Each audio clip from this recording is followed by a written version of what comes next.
Hello students, आज का lecture जो है बेसिकली हम लोगों ने जो पिछले लेक्चर में किया था, लेक्चर 3 और 4 में प्रॉपर्टीज़ ऑफ डिटर्मिनेंट, उनके एप्लीकेशंस को कैसे हमें क्वेश्चनों में यूज़ करना है, उन प्रॉपर्टीज़ को आज उस पर हम लोग डिस्कस करेंगे। और आज का लेक्चर बेसिकली 12th क्लास के लिए लेक्चर है जो बोर्ड एग्ज़ाम के लिए है। तो हम लोग आज NCERT के क्वेश्चन डिस्कस करेंगे, जिसमें हम लोग एक्सरसाइज 4.2 के लिए बात कर रहे हैं। NCERT में हमारे 4.2 एक्सरसाइज का फर्स्ट क्वेश्चन है determinant x, y, z a, b, c x plus a, y plus b, z plus c equal to 0। इस क्वेश्चन में आपको स्टेटमेंट दिया हुआ है कि without expansion only using property, मतलब आप एक्सपेंशन का मतलब हो गया कि आपको प्लस माइनस साइन का यूज़ नहीं करना है, आप केवल इसमें प्रॉपर्टी का यूज़ कर सकते हो। प्रॉपर्टी हम लोगों ने पिछले 2 लेक्चर में डिस्कस की थी, उन प्रॉपर्टी का ही यूज़ करके हमको आंसर 0 लाना है। ठीक है, तो अब आपको इसमें विशेष ध्यान ये रखना है कि हमने प्रॉपर्टी में आपको बताया था कि अगर किसी डिटरमिनेंट में सारे मतलब दो या दो कॉलम एक जैसे हो जाएं तो उसका आंसर 0 हो जाता है, या किसी डिटरमिनेंट में किसी एक रो या कॉलम के सारे एलिमेंट 0 हो जाएं तो उसकी वैल्यू 0 हो जाती है। ऐसे हमने अलग अलग कंडीशंस डिस्कस की थी। तो हम लोग पहले ये कोशिश करते हैं कि हमारे पास इसमें 3 रो दे रखे हैं और 3 ही कॉलम दे रखे हैं, तो हम लोग ये देखते हैं कि क्या हम इसमें किसी रो या कॉलम को 0 बना सकते हैं सारे एलिमेंट को। तो आप देख रहे हो कि यहाँ पे x और a दिया हुआ है, यहाँ पे भी x और a दिया है, यहाँ y और b है, यहाँ पे भी y और b है, यहाँ ZC है तो ZC है। तो हम लोग एक काम ये करेंगे कि C3 कॉलम को चेंज कर रहे हैं, तो जिसको चेंज करते हैं पहले उसको लिखते हैं और उसमें क्या चेंजेस करने हैं तो उसके लिए हम एरो बना के लिखते हैं कि C3 में हम C1 और C2 को माइनस कर रहे हैं, मतलब फर्स्ट और सेकंड कॉलम को ऐड करके हम C3 वाले पार्ट से माइनस करेंगे। तो देखो क्या होगा इससे, ये हम लोग लेफ्ट हैंड साइड में सॉल्व कर रहे हैं, तो हमारे पार्ट में C1 C2 में कोई चेंज नहीं होगा, मतलब x y z जैसा था वैसे ही रहेगा, a b c जैसा है वैसे ही रहेगा।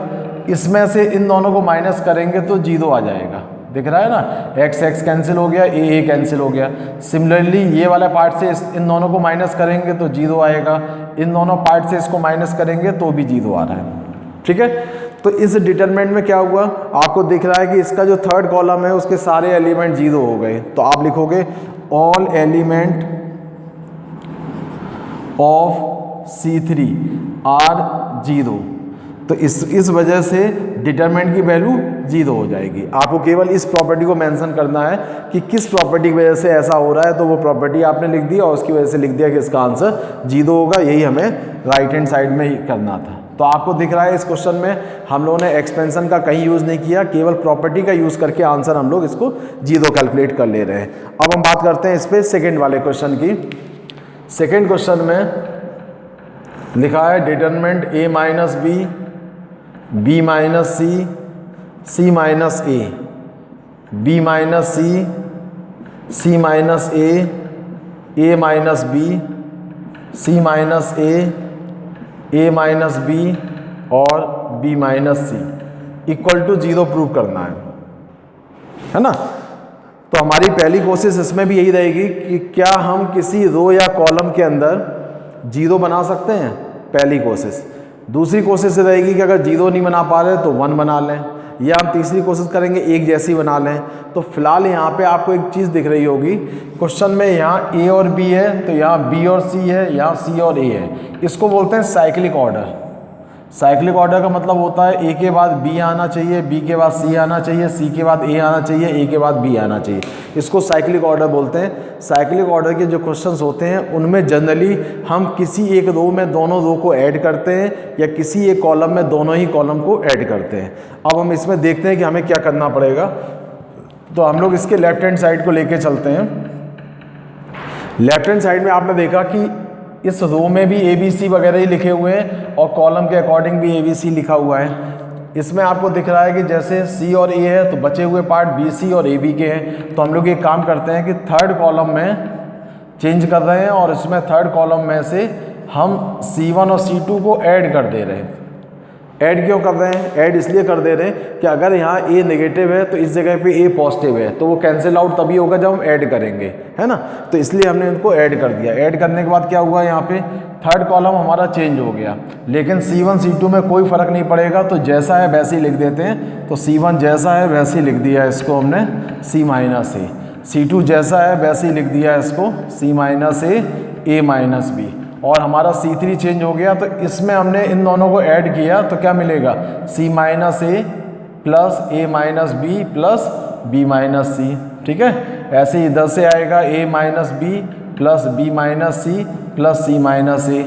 इसी टाइप से यहाँ से आएगा B minus C plus C minus A plus A minus B. अब आप देखोगे इस केस में आपको मिल रहा है A minus B, B minus C, C minus A, यानी कि स्टार्टिंग के दो कॉलम में कोई चेंज नहीं हुआ। चेंज कहाँ हुआ, बी और बी कैंसिल हो गया, है ना, सी और सी कैंसिल हो गया, ए और ए कैंसिल हो गया। तो ये आपको 0 मिल रहा है, ये 0 मिल रहा है, ये 0 मिल रहा है। तो अब आप ये देखोगे कि इस क्वेश्चन में भी यही सेम प्रॉपर्टी काम कर रही है। आप यहाँ लिखोगे कि all element of C3 are 0, then इसका भी आंसर आप लिखोगे, देन इस डिटरमिनेंट की वैल्यू 0 हो जाएगी, है ना। तो आपको दिख रहा है कि फर्स्ट और सेकंड क्वेश्चन में दोनों में सेम प्रॉपर्टी लग रही है, बट ऑपरेशन जो है वो थोड़े से डिफरेंट है, और वो डिपेंड करते हैं क्वेश्चन के ऊपर कि हमें दो प्लस करना है कि माइनस करना है, ये सब क्वेश्चन पे डिपेंड करता है। बस आपको ये याद रखना है कि जब हम कॉलम का ऑपरेशन करते हैं तो सपोर्ट हमेशा कॉलम का ही लेंगे, रो का ऑपरेशन करेंगे तो सपोर्ट भी हम रो का लेंगे। ऐसा कभी मत करना कि रो के साथ में कॉलम को प्लस कर दो या कॉलम के साथ में रो को प्लस कर दो, ऐसा हमें नहीं करना है। ठीक है, तो ये दो क्वेश्चन डिस्कस हो गए। अब आगे हम बढ़ते हैं इसमें क्वेश्चन नंबर 3 पर। 3 में दिया हुआ है 2, 3, 5, 7, 8, 9, 65, 75, 86 इक्वल टू 0। अब आप देख रहे हो कि ये नंबर्स क्वेश्चन जो थे उसमें ABC वगैरह का यूज़ हुआ था, यहाँ पे नंबर दिए हुए हैं। आपके पास फिर से वही क्वेश्चन आएगा कि सर इसको हम एक्सपेंशन से भी सॉल्व कर सकते हैं। बिल्कुल कर सकते हो, लेकिन इसमें क्वेश्चन की कंडीशन दे रखी है कि आपको एक्सपेंशन का यूज़ नहीं करना है, आपको केवल प्रॉपर्टी लगानी है। तो हम लोग क्या करेंगे, इसमें हमें दिख रहा है कि जो हमारा थर्ड कॉलम है उसके नंबर काफ़ी बड़े हैं, और जो बाकी जो दो कॉलम हैं, ये फर्स्ट और सेकंड कॉलम, इसके नंबर थोड़े कंपैरिजन में इसके छोटे हैं। तो हम लोग क्या करेंगे, यहाँ पे हम लोग ये करेंगे इसमें कि इस वाले नंबर के करीब इन नंबर्स को हम लोग यूज़ करेंगे। जैसे कि 65 को अगर हम 7 से डिवाइड करें तो हमें दिख रहा है कितना आ रहा है, यहाँ पे कितना आ जाएगा, लगभग 9, 2 रिमाइंडर आएगा। तो आपको दिख रहा है कि ये 7 जो है वो 9 टाइम्स अगर हम कर देते हैं 7 का, तब भी वो 65 से कम आएगा। इट मीन्स हम 9 का सपोर्ट ले सकते हैं। तो सपोर्ट कैसे लेना है, हम लोग क्या करेंगे, इस कॉलम को चेंज करेंगे। तो चेंज लिखा मैंने C3 को चेंज करेंगे, और सपोर्ट ले रहे हैं कॉलम 2 का। तो इसको हम 9 से मल्टीप्लाई कर देंगे, इसको लिख देंगे 9C2। अब आप ये पूछोगे कि सर क्या हम ऐसा कर सकते हैं कि 9 या किसी नंबर से मल्टीप्लाई कर सकते हैं? बिल्कुल कर सकते हो। आप जिसका सपोर्ट ले रहे हो उसमें किसी भी नंबर से मल्टीप्लाई या डिवाइड आप अपने सपोर्ट के लिए कर सकते हो। इससे डिटरमिनेंट की वैल्यू में कोई फ़र्क नहीं पड़ेगा। अब फ़र्क कब पड़ेगा, अगर हम C3 में किसी नंबर से मल्टीप्लाई कर दें, मतलब जिसको हम चेंज कर रहे हैं उसी में किसी नंबर से मल्टीप्लाई करते हैं, तो हमें डिटरमिनेंट के बाहर डिवाइड करना पड़ेगा। और अगर हम इस नंबर को C3 को जिसको हम चेंज कर रहे हैं उसमें किसी नंबर से हम डिवाइड करते हैं, तो हमें डिटरमिनेंट के बाहर मल्टीप्लाई का साइन, उतना ही नंबर मल्टीप्लाई में लिखना पड़ेगा। तो फिलहाल हम लोग यहाँ C2 जिसका सपोर्ट ले रहे थे उसमें चेंज कर रहे हैं, तो हमारी डिटरमिनेंट की वैल्यू में कोई फ़र्क नहीं पड़ेगा। हम जब इसको सॉल्व करेंगे तो हमारा लिखने का तरीका क्या होगा, लेफ्ट हैंड साइड के लिए सबसे पहले C1 में हमने कुछ नहीं किया, वो एज इट इज़ लिखेंगे। फिर आते हैं C3 पे, C2 में भी कुछ नहीं किया। ये 9 तो मैंने C3 के सपोर्ट के लिए लिया है, इसलिए C2 को एज इट इज़ लिख दिया इसमें। अब आते हैं C3 पे। C3 में मैंने लिखा है 65 माइनस 9 टाइम्स C2 मतलब 7, ठीक है। वैसे यहाँ लिखा है 75 माइनस 9 टाइम्स 8 हो जाएगा। यहाँ पे 86 माइनस 9 टाइम्स 9 आ जाएगा। आपका रिजल्ट बन गया 2 3 5 7 8 9। ये आपका रिजल्ट आएगा 65 माइनस 63, 75 माइनस 72 और 86 माइनस 81। इसको आप देख रहे हो, यहाँ से रिजल्ट आ रहा है 2 3 5 7 8 9 और यहाँ बच रहा है 2 3 5। ठीक है, अब आप इसमें ये बोलोगे कि इस डिटरमिनेंट में हमारे पास में ये दो कॉलम एक जैसे आ गए, तो हमने ये प्रॉपर्टी पढ़ रखी है कि अगर किसी डिटरमिनेंट में दो रो या दो कॉलम आइडेंटिकल होती हैं तो उसकी वैल्यू 0 होती है। तो आप लिखोगे यहाँ पे कि since C1 equal to C3, ठीक है, मतलब all element of C1 is equal to all element of C3, इसलिए वैल्यू ऑफ डिटरमिनेंट इज 0। यही आपका फाइनल आंसर हो जाएगा जिसको हमें कैलकुलेट करना था। ठीक है, तो आप देख रहे हो कि ये क्वेश्चन बहुत आसानी से सॉल्व हो रहे हैं, इसमें कोई बहुत मुश्किल नहीं आ रही है, इसको हम आसानी से सॉल्व कर पा रहे हैं। केवल हमें प्रॉपर्टी पता होनी चाहिए और हमें उसका कैसे यूज़ करना है ये हमें उसमें समझ में आना चाहिए। ठीक है, इसके बाद हम लोग नेक्स्ट क्वेश्चन पे बढ़ते हैं। नेक्स्ट क्वेश्चन 4th में, इसमें भी इन्होंने स्टेटमेंट दे रखा है कि आपको केवल प्रॉपर्टी का यूज़ करना है, एक्सपेंशन नहीं करना है। ठीक है, तो 4th क्वेश्चन हम लेके चलते हैं। 1 1 1 BC CA AB AB plus C BC plus A CA plus B is equal to अपने को 0 प्रूव करना है। तो इस क्वेश्चन में लेफ्ट हैंड साइड से स्टार्ट करते हैं और आप देख रहे हो इस क्वेश्चन में ये भी साइक्लिक ऑर्डर का क्वेश्चन है। यहाँ BC दिया हुआ है तो इसके पास में AB और AC है ना, तो अगर AB लिखा हुआ है तो जो C एब्सेंट है वो आगे दे रखा है। इसी टाइप से यहाँ CA है तो B के साथ में BC और AB आ रहा है। तो हम लोग पहले इसको मल्टीप्लाई करके ओपन करते हैं, तो हमारा रिजल्ट आएगा 1 1 1 BC CA और AB। A को मल्टीप्लाई किया तो AB प्लस AC, B को मल्टीप्लाई किया तो BC प्लस BA, C को मल्टीप्लाई किया तो CA प्लस CB।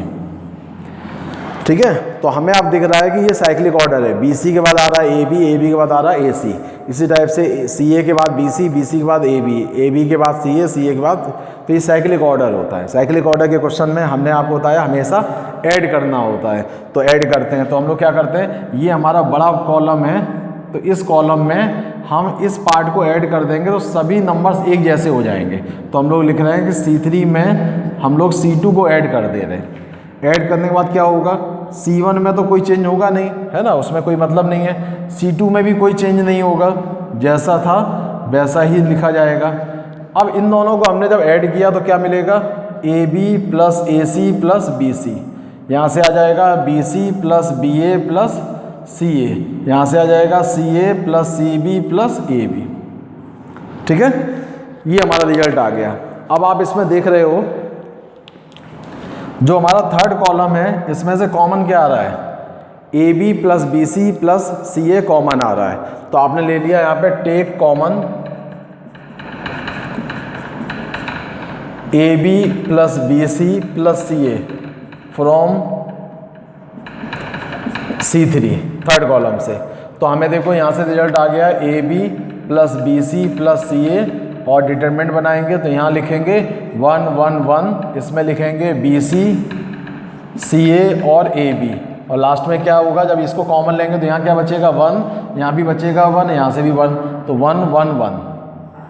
अब क्या हो रहा है इसमें, अब आप देख रहे होगे कि जो क्वेश्चन थर्ड में प्रॉपर्टी यूज़ हो रही थी कि दो हमारे कॉलम आइडेंटिकल थे, सेम प्रॉपर्टी यूज़ हो रही, यहाँ पे आपका ये कॉलम और ये कॉलम सेम हो गया। तो आप लिखोगे since C1 equal to C3, C1 equal to C3 का मतलब हो गया कि all element of C1 is equal to all element of C3। तो इस प्रॉपर्टी के वजह से आपकी जो आंसर आएगा यहाँ से डिटरमिनेंट की वैल्यू क्या मिलेगी, 0 हो जाएगी। तो इंटू 0 हो जाएगा और फाइनल आंसर हमें इसका 0 मिलेगा। ठीक है, तो इसको भी हम लोग देख रहे हैं कि बिना एक्सपेंशन के और हम लोग इसको प्रॉपर्टी के यूज़ करके आसानी से सॉल्व कर ले रहे हैं। ठीक है, अब इसको आप नोट करोगे और हम लोग इसके बाद बढ़ते हैं अगले क्वेश्चन की तरफ। अगला क्वेश्चन जो 5th है, वो क्वेश्चन देखने में आपको थोड़ा सा लेंदी लग रहा है कि 5th क्वेश्चन में लिखा हुआ है b plus c, c plus a plus b, q plus r, r plus p, p plus q,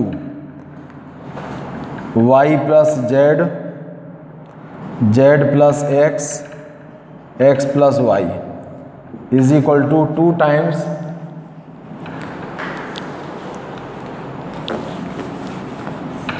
is equal to में दे रखा है 2 times a b c p q r और एक्स वाई जेड।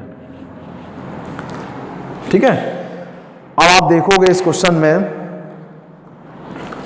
जो इसका लेफ्ट हैंड साइड है basically उसको break करके सिंगल एलिमेंट में चेंज करना है। तो आपको याद होगा मैंने एक प्रॉपर्टी उसमें लिखवाई थी कि अगर डिटरमिनेंट के किसी रो या कॉलम में दो एलिमेंट एक साथ लिखे होते हैं तो आप उसको 2 डिटरमिनेंट में ब्रेक कर सकते हो। अगर दो एलिमेंट 2 रो या 2 कॉलम में लिखे हुए हैं तो आप 4 डिटरमिनेंट बना सकते हो। अगर दो एलिमेंट तीनों कॉलम में लिखे हुए हैं तो 8 डिटरमिनेंट बना सकते हो। तो पहला तरीका इस क्वेश्चन का हो सकता है कि आप उस प्रॉपर्टी का यूज़ करके पहले हम इस कॉलम को ब्रेक करें, 2 डिटरमिनेंट बनेंगे, अगेन इस कॉलम को ब्रेक करें, फिर से 2 डिटरमिनेंट बनेंगे, इसको ब्रेक करें, फिर से 2 डिटरमिनेंट बनेंगे। तो टोटल आप देखोगे हमारे पास में 8 डिटरमिनेंट बनेंगे।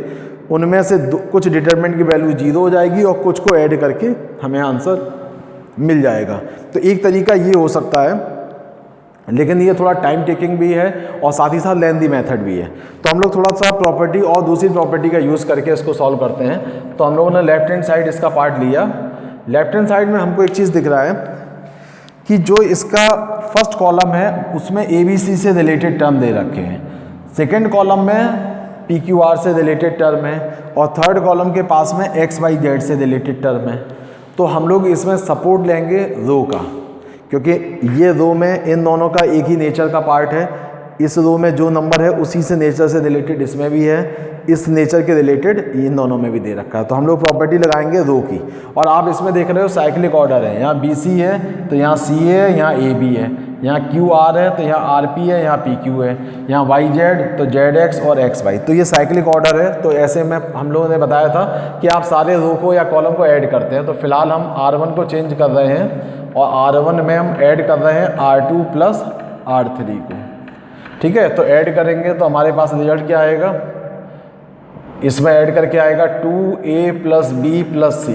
ठीक है, उधर से आएगा 2P plus Q plus R, उधर से आएगा 2X plus Y plus Z, है ना। आप ऐड करोगे तो 2B मिल रहे हैं, 2C आएंगे, 2A आएंगे, तो 2 कॉमन लेके मैंने यहाँ लिख दिया। बाकी इसमें R2 R3 का पार्ट जैसा है वैसे ही लिखा रहेगा, मतलब ये C प्लस A है, R प्लस P और Z प्लस X, इसमें कोई चेंज नहीं किया मैंने, जैसा था वैसे लिख दिया। ये A प्लस B, यहाँ P प्लस Q और यहाँ से X प्लस Y। अब आप इसमें देखोगे कि इस पूरे नंबर से 2 कॉमन आ रहा और हमें आंसर में चाहिए भी है 2, तो 2 मैंने ले लिया इसमें से कॉमन।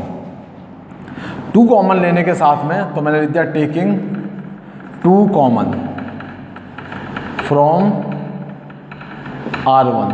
तो 2 कॉमन लेने के बाद क्या बचेगा यहाँ पे, A plus B plus C plus A plus B, यहाँ से आ जाएगा P plus Q plus R plus P और P प्लस Q, यहाँ से आ जाएगा X plus Y plus Z plus X और X प्लस Y। ठीक है, अब आप ये देख रहे हो कि हमारे पास तो ये नंबर और ज़्यादा बड़े हो गए। आप कहोगे सर आपने कहा था सिंगल में चेंज करना है और ये तो आपने इसको ट्रिपल में पहुंचा दिया। तो ये मैंने इसलिए किया है कि अब इसके सपोर्ट से, बड़े वाले के सपोर्ट से हम छोटे को चेंज करके सिंगल में चेंज करेंगे। और कैसे करेंगे वो आप देखोगे। अगर हम यहाँ पे R2 को चेंज करते हैं तो R2 को हम चेंज करेंगे R1 के सपोर्ट से। R2 से हमने R1 को माइनस कर दिया, तो आप दिख रहा है C और A कैंसिल होने के बाद माइनस भी बचेगा, जो हमें आंसर में चाहिए भी है। ठीक है, इसी टाइप से मैंने यहाँ पे ये R3 को भी चेंज कर दे रहा हूँ, तो R3 को भी चेंज कर रहा हूँ, तो R3 में भी सपोर्ट हम R1 का ले रहे हैं। मैंने आपको बताया था कि अगर डिटरमिनेंट का ऑर्डर 3/3 है तो आप एक साथ में दो या दो कॉलम की प्रॉपर्टी एक साथ लगा सकते हो। मैंने यहाँ पे आपको ये भी बताया था कि अगर आप R2 R1 का एक बार सपोर्ट ले रहे हो तो अगले में हम R1 और R2 का दोबारा नहीं ले सकते, एक डिफरेंट होना चाहिए। इसीलिए मैंने यहाँ पे R3 को चेंज किया है, उसमें लिखा है R3 माइनस R1, है ना, समझ आ गया। तो इसमें आप देख रहे हो कि 1 और 2 है, यहाँ पे 3 और 1 यूज़ हो रहा है, तो ऐसे लगा सकते हो। लेकिन अगर ऊपर आपने 2 और 1 यूज़ किया है, आप नीचे कहोगे सर 1 और 2 यूज़ कर लें, ऊपर 2 और 1 है, तो वो नहीं है, वो गलत हो जाएगा। तो आपको बचना है, इस चीज़ से ध्यान भी रखना है। फिलहाल मैंने दो प्रॉपर्टी एक साथ लगाई थी, तो पहले तो R1 हमने सपोर्ट लिया है, तो R1 में कोई चेंज नहीं होगा, जैसा है वैसे ही लिख दो।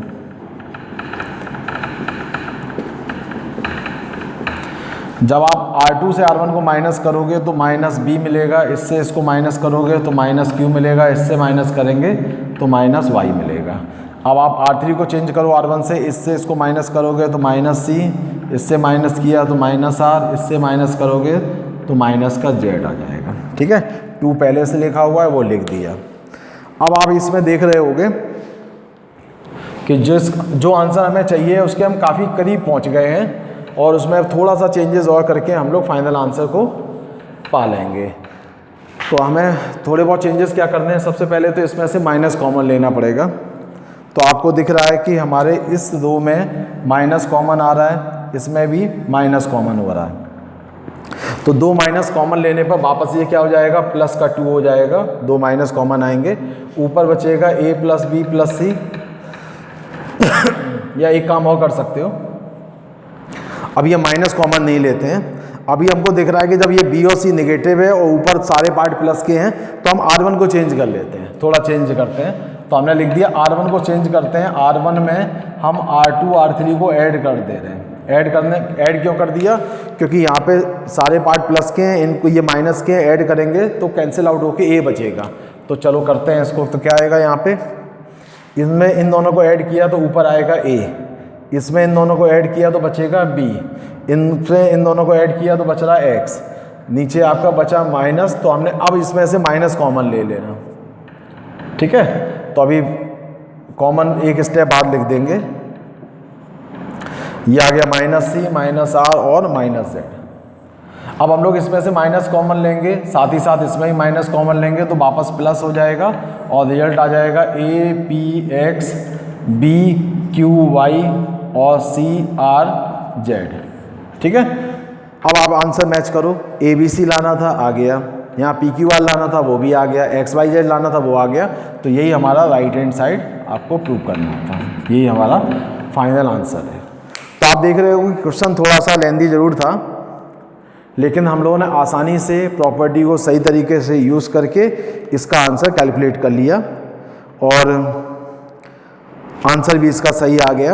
अब आप देखोगे कि जब भी हमें साइक्लिक, आपको एक सिमिलरिटी लग रही होगी कि जब भी साइक्लिक ऑर्डर के क्वेश्चन होते हैं तो हम जनरली उसमें सारे रो या कॉलम को ऐड करते हैं। यहाँ पे भी साइक्लिक ऑर्डर का पार्ट था, इसीलिए मैंने सारे रो ऐड कर दिए थे। तो आप इस प्रॉपर्टी को विशेषकर ध्यान रखना। और इसके बाद हम लोग अगले क्वेश्चन पे बढ़ते हैं, क्वेश्चन नंबर 6। क्वेश्चन नंबर 6 में भी इन्होंने दे रखा है कि आपको एक्सपेंशन नहीं करना है, केवल प्रॉपर्टी का यूज़ करना है। ठीक है, तो इसमें भी हम एक्सपेंशन नहीं करेंगे, केवल प्रॉपर्टी का यूज़ करेंगे। तो 6 वाले क्वेश्चन को एक बार फिर से देखो।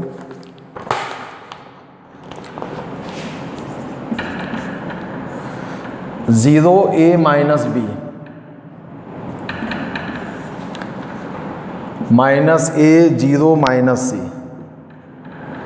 हाँ, इसमें इस क्वेश्चन में एक चीज़ आ गया, 0 0 0 इसके डायगोनल में दे रखे हैं, तो इसमें एक अदर प्रॉपर्टी लगेगी जो हम आगे डिस्कस करेंगे आपको। लेकिन फिलहाल जब ये क्वेश्चन आ गया तो मैं आपको बता देता हूँ, उस कॉन्सेप्ट को भी समझा देता हूँ। इस क्वेश्चन में आपको एक प्रॉपर्टी ध्यान रखनी है जिसको बोलते हैं स्क्यू सिमेट्रिक। डिटर्मिनेंट। ये हम आगे आपको दोबारा बताएंगे, लेकिन अभी बता देते हैं। स्क्यू सिमेट्रिक डिटरमिनेंट क्या होता है? जब किसी डिटरमिनेंट में ये डायगोनल बोला जाता है, डायगोनल के एलिमेंट हो जाएं 0, ये डायगोनल है। डायगोनल हमेशा ऊपर से नीचे की तरफ होता है और उसमें सारे एलिमेंट 0 होने चाहिए, तो ये 0 हैं। बाकी अगर आपको यहाँ पे जो नंबर लिखा हुआ है P लिखा है, तो अपोजिट आना चाहिए यहाँ -P। मतलब जो इन दोनों का साइन होगा, नंबर सेम होगा बट साइन अपोजिट होगा। साइन माइनस का यहाँ भी हो सकता है या यहाँ हो, कोई भी दो नंबर हो वो अपोजिट साइन के होने चाहिए। यहाँ अगर Q लिखा है तो यहाँ आएगा -Q, यहाँ R लिखा है तो यहाँ आएगा -R। मतलब हम ये कह सकते हैं कि हमारा डायगोनल जो है वो मिरर का काम करेगा, लेकिन अपोजिट साइन होंगे। यहाँ P है तो यहाँ -P, यहाँ Q है तो ये -Q, R है तो -R। हो सकता है कि माइनस यहाँ की जगह इस जगह दिया हो तो उससे कोई फर्क नहीं पड़ता है। इसको बोलते हैं स्क्यू सिमेट्रिक डिटरमिनेंट। इसकी वैल्यू हमेशा 0 होती है, ऑलवेज। इस प्रॉपर्टी का ये क्वेश्चन है। इस क्वेश्चन में आप देख पा रहे होंगे कि ये हमारा डायगोनल है ना, ये डायगोनल हो गया। ये A लिखा है तो ये -A है, यहाँ -B है तो यहाँ +B है, यहाँ -C है तो +C है। तो आप बोलोगे इस क्वेश्चन के लिए आप ये लिखोगे, since determinant is skew symmetric,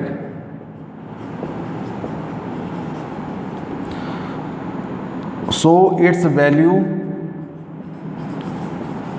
is always 0। बस इतना आपको एक्सप्लेन लिखना है, बाकी कोई अदर प्रॉपर्टी नहीं काम करेगी और ना ही इसमें अदर कोई और फॉर्मूला काम करेगा। आपको सीधे रीजन लिखना था कि स्क्यू सिमेट्रिक डिटरमिनेंट है, इसलिए इसका आंसर 0 हो गया। ठीक है, इसके बाद हम लोग बढ़ते हैं नेक्स्ट क्वेश्चन पे। क्वेश्चन नंबर 7, उसमें लिखा हुआ है -a²। ये प्रूव करने वाला क्वेश्चन है और इसका स्टेटमेंट है कि आप इस क्वेश्चन में एक्सपेंशन का भी यूज़ कर सकते हो, मतलब प्रॉपर्टी भी लगा सकते हो, साथ में प्लस माइनस साइन का जो एक्सपेंशन करते थे वो भी यूज़ कर सकते हो। तो अब हम थोड़े से फ्री हो गए इन क्वेश्चनों के लिए कि हम प्रॉपर्टी भी, जहाँ भी प्रॉपर्टी की जरूरत पड़ेगी वहाँ प्रॉपर्टी लगाएंगे और जहाँ एक्सपेंशन की जरूरत पड़ेगी वहाँ एक्सपेंशन लगाएंगे। अब क्वेश्चन देखते हैं क्या है।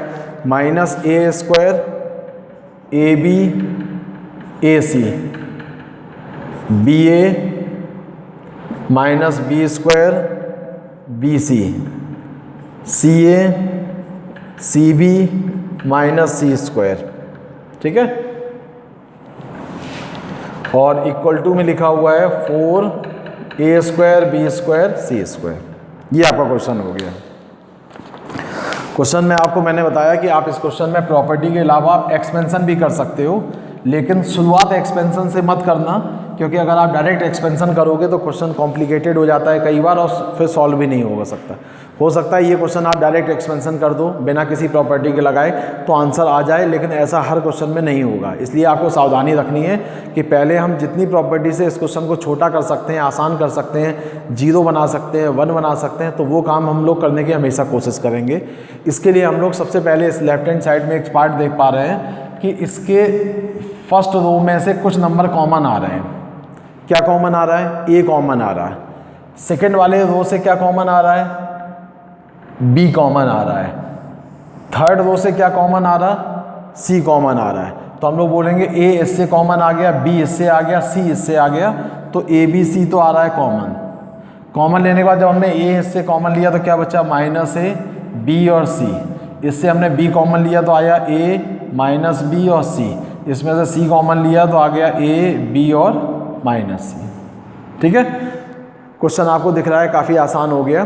अब इस क्वेश्चन में आप फिर से देखोगे, इस कॉलम में फिर से A कॉमन आ रहा है, इससे फिर B कॉमन आ रहा है, इससे C कॉमन आ रहा है। तो फिर से हम कॉमन ले रहे हैं, फिर हम ये स्टेटमेंट लिख देंगे कि taking common from C1 C2 and C3, that is A is common from C1, B is common from C2 and C is common from C3। तो आपका रिजल्ट क्या बन जाएगा? A² B² C²। कॉमन लेने के बाद आएगा -1 1 1, यहाँ बचेगा 1 -1 1 और ये बचेगा 1 1 -1। अब आप देख पा रहे हो कि डिटरमिनेंट काफ़ी आसान है, नंबर्स 1 1 है, बहुत बहुत इजी नंबर्स हैं। तो हम इसका एक्सपेंशन करेंगे। तो हम एक्सपेंशन किसी एक रो या कॉलम के रिस्पेक्ट में करते हैं। तो हमने यहाँ लिख दिया make expansion with respect to R1। जब हम एक्सपेंशन करेंगे तो साइन सिस्टम का विशेष ध्यान रखना है, और साइन सिस्टम हमने एक बार लिख लिया है इसमें सपोर्ट में। अब एक्सपेंशन करेंगे तो आएगा a² b² c² और ब्रैकेट बनाएंगे। सबसे पहले प्लस साइन आएगा, प्लस के बाद यहाँ पे नंबर है -1, तो नंबर लिखेंगे -1। इसके लिए इसके रो और कॉलम को बंद कर देंगे। क्या दिख रहा है? -1 1 1 -1, तो यहाँ आपको दिख रहा है -1 1 1 -1, ये डिटरमिनेंट आ गया। इस टाइप से अगला नंबर आएगा माइनस का, वो नंबर है 1, ठीक है। उस नंबर को लिखोगे, उसके लिए डिटरमिनेंट क्या बनेगा? इस रो को और इस कॉलम को बंद कर दिया तो 1 1 1 -1, तो आएगा 1 1 1 -1। लास्ट में आपको मिलेगा प्लस साइन, वो प्लस साइन आएगा 1 का, उसके लिए डिटरमिनेंट बन जाएगा यहाँ से 1 -1 1 1, तो 1 -1 1 1, ठीक है। ये ब्रैकेट क्लोज हो गया। अब आपको आंसर मिलेगा a² b² c², ये -1 और सॉल्व करेंगे ब्रैकेट में तो 1 और ये माइनस का हो जाएगा, तो 1 -1। यहाँ से लिखेंगे -1 और इसको सॉल्व करेंगे तो आएगा -1 -1, ठीक है। फिर इसको सॉल्व करेंगे 1, इसके लिए लिखेंगे 1 और +1, ठीक है। यहाँ से आंसर आ गया a² b² c², ये आपका रिजल्ट आ जाएगा 0, यहाँ से आ जाएगा 2 और यहाँ से आ जाएगा 2, तो फाइनल आंसर मिलेगा 4 a² b² c², ये आपका आंसर हो गया, ठीक है। तो आप देख रहे हो इस क्वेश्चन को हम लोग आसानी से कर लिए। इसमें हम लोगों ने कुछ जगह प्रॉपर्टी का यूज़ किया। प्रॉपर्टी कौन सी यूज़ की थी? कॉमन लेने वाला, कि नंबर्स हमने कॉमन लिए थे। जब हमने देखा कॉमन लेने के बाद बहुत आसान नंबर्स हो गए तो उसका डायरेक्ट एक्सपेंशन कर दिया। अगर ये नंबर थोड़े डिफिकल्ट होते तो इसमें और भी प्रॉपर्टी लगा के हम 0 बनाने की कोशिश करेंगे। वो आपके क्वेश्चन के ऊपर डिपेंड करता है और आपकी दिमाग में उस टाइम पे किस तरीके से करने के लिए आ रहा है उस पर डिपेंड करेगा, ठीक है। तो ये हमारे स्टार्टिंग के 7 क्वेश्चंस हैं। पहले आप इनको ट्राई कर लोगे, देन हम लोग आगे बढ़ते हैं नेक्स्ट लेक्चर में। तो पहले आप इन क्वेश्चंस को एक बार देख लो, समझ लो, फिर आगे बढ़ेंगे।